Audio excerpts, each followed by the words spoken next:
Hi everybody, my name is Carrie Arblaster. I am the Vice President of Advocacy here at the Cincinnati Area Board of Realtors. I am new to the position, but not new to the industry, and I am incredibly happy to be here working on your behalf. Today I wanted to give you a quick update on the City of Cincinnati and some of the candidates and issues that are being considered on the ballot. Let's start off with who the Cincinnati Area Board of Realtors has chosen to endorse.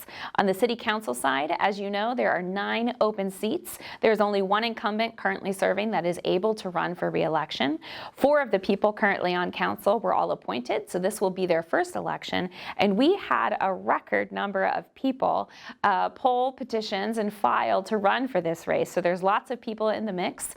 The board took the time to meet with candidates and look through their questionnaires and ultimately decided upon these 9 candidates to endorse: Kevin Flynn, Steve Gooden, Galen Gordon, Kurt Grossman, Scotty Johnson, Liz Keating, Greg Landsman, Victoria Parks, and Betsy Sunderman. So those are the candidates for City Council here in Cincinnati that the Cincinnati Area Board of Realtors has endorsed. On the mayoral side, I'm sure you are well aware at this point that there is a very robust discussion going on about who should be the next mayor of Cincinnati. Mayor John Cranley, of course, is term limited and is turning his eye towards a race for governor. We have 2 candidates that made it through, David Mann and Aftab Purval. Again, the Cincinnati board took the time to meet with candidates and discuss issues with them. And at the end of the day, the board has chosen to endorse David Mann. So just so you know, as you go to the ballot box on November 2nd, those are the candidates that the Cincinnati Area Board of Realtors has chosen to endorse. We have another big issue facing us at the ballot box this year, and that is Issue 3, which is a proposed amendment to the charter of the City of Cincinnati. There are several changes in that amendment proposal. It's an all or nothing. So you either vote yes or you vote no. You don't get to pick and choose by topics, which has left a lot of people saying no. Some say yes, some say no. You get to decide. But today I want to share with you what some of the issues that the charter amendment is addressing. So first, the pocket veto. Currently, the mayor sets council agenda, meaning that they control what is heard and what is discussed at the city council meetings. Some people refer to that as a pocket veto, meaning that if the mayor does not want an ordinance or an issue to come to the floor, the mayor simply does not place it on the agenda. What the amendment would do is change that and limit the mayor's power to set council agenda. So if it passes, the mayor would have to put all legislation introduced by city council on the agenda within 30 days of it being introduced. The second thing is how we fill vacant city council seats here in the city of Cincinnati. So currently, when you run for city council and you become a city council member, one of the things you have to do is choose another member of council to choose your replacement. Okay, so kind of unique. I don't know how many other cities do this, but that's what we do here in Cincinnati. The change would make it so that there's not an appointed person by each member of council to choose their replacement, but rather the 10th highest vote getter would be automatically appointed to an open or vacant seat. So that is what is being proposed there. On the other side, the city concerning litigation. So currently the power to file a city lawsuit rests with the city solicitor, so the city attorney does not need to seek approval by city council to do anything when it comes to litigation. At times they are asked by council to file suit, and of course they can respond appropriately to that. What the charter amendment would do, though, in this area is it would require that a majority of council vote essentially to file any litigation that the city wishes to pursue.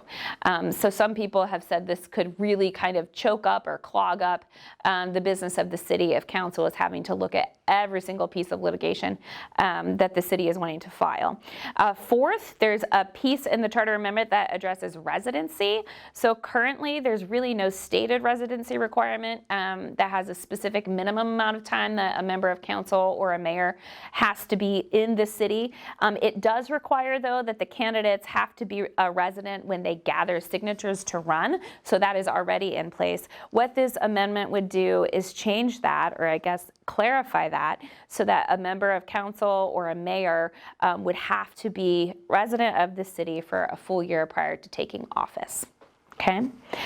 There's some stuff in here about recalling of the mayor. So currently there is not a provision in the city charter to recall the mayor of Cincinnati.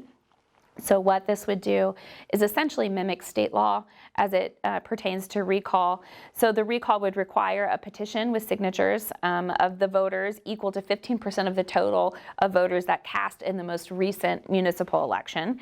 The candidates who are kind of vying to replace the mayor would have to be listed on the ballot under the question of whether or not the mayor should be recalled.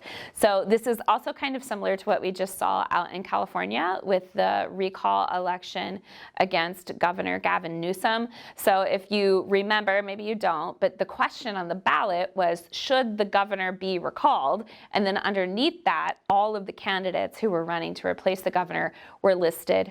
So a little confusing on the ballot. Sometimes people say that that might be a little confusing for voters. But what this would do is something very similar.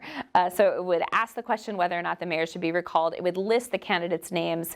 It doesn't make mention of actually voting for those candidates, but it does say that they would have to be listed. The election then, should the recall be considered, or the voters say, yes, we want to do this, the election for the actual recall would have to be held in the next primary or general election at least 90 days after the petition was certified. And no recall attempt could be made until the mayor has held office for at least 1 year. So you couldn't have a mayor take office and then in 2 weeks someone file, to recall that mayor. Some people have said that because there's such a low turnout in municipal elections, compared to state elections or national elections, that the threshold, that 15% threshold of total votes or voters who voted in the previous election would actually be very low. And so you could see a lot of back and forth with people easily being able to collect a couple hundred signatures to move forward with a recall. So some of the reasons why people have said they don't necessarily like the recall provision. There's a section here that talks about making members of council and city staff personally liable for not following through or not properly notifying the public about meetings or public record laws. Currently, right now, unless it's incredibly egregious, council and the mayor and city staff are essentially not able to be personally sued for certain things. So the change here would make the mayor and the members of council lose that protection in some cases, and they could be personally liable or sued and fined essentially for violating any open meetings or public record laws. And then finally, there's a section in this amendment that deals with council pay. You might have seen in the Inquirer there was when they were writing the ballot language, there was a word that was not the word that it was supposed to be, and so it was actually not going to make city council pay go down as low as the person who drafted all of this intended. But it's been corrected, so it should be corrected at the ballot box by the time you show up. So currently, the pay of council is tied to Hamilton County Commissioners' pay, and so the council pay is 75% of what the commissioners were paid all the way back in 2005. The county commissioner pay is set by the Ohio General Assembly. The council can actually increase its own pay. It just has to approve that by 2/3 majority. And council can also increase their pay anytime the Hamilton County Commissioners get a raise. What this would do, though, is tie council pay to the median household income for the city residents, rather than to the county commissioner's pay. So currently, the median household income in the city of Cincinnati is $46,000 a year, which is quite a bit lower than what they're currently getting when they're being paid at about 75% of what the Hamilton County Commissioners are. So there's a lot going on. The author of the amendment is Tom Brinkman. He's currently serving in the state legislature and will be departing the state legislature. He is also a candidate for city council. But again, all of those issues, which there's a lot of them, are all kind of crammed to one. So you either get them all or you don't get any of them. But do your homework, make sure you're an informed voter when you go to the ballot box, and make sure you go. If you can't, early voting is also an option, so make sure you check with your local board of elections to know where you need to go and all of the ways that you can vote. But for now, that's what's going on in Cincinnati. It's a lot. We hope that you take the time to vote here in just about a week and a half.